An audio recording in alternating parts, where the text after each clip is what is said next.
Hello everyone, welcome back to my another get ready with me plus mini blog. তো এই ভিডিওতে share করব আমি শ্রাবণ মাসের প্রথম সোমবারটা কিভাবে কাটিয়েছি।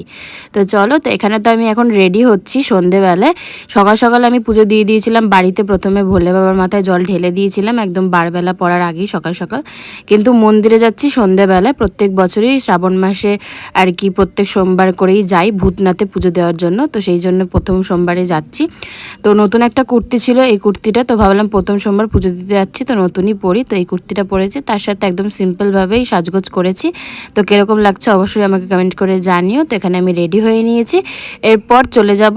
তো চলে এসেছি মেট্রো স্টেশন, মেট্রোতে করে তারপর অটোতে করেও যেতে হয়, সেটার ক্লিপ নিইনি। তো এই যে চলে এসেছি ভূতনাথে সোজা।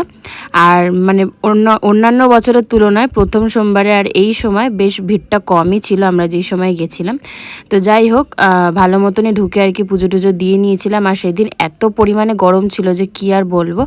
তো পুজো দিয়ে বেরিয়ে একটুখানি টিপ পরে সোজা চলে গেছিলাম আমরা যেই দোকানে খাই, কচুরি খাই প্রত্যেক বছরই এসে, সেই দোকানে। যেহেতু সারাদিনই না খেয়ে রয়েছি আমরা সবাই, তাই একটুখানি কচুরি খেয়ে নিলাম। তারপরে গেছিলাম হচ্ছে গঙ্গার পাড়ে, ওখানে বসে একটু চা ঠা খেয়ে তারপর চলে গেছিলাম মেট্রোতে করে বাড়ি। তো দিনটা তো এইভাবেই কাটিয়েছি। ভিডিওটা ভালো লাগলে লাইক করে দিও, টাটা।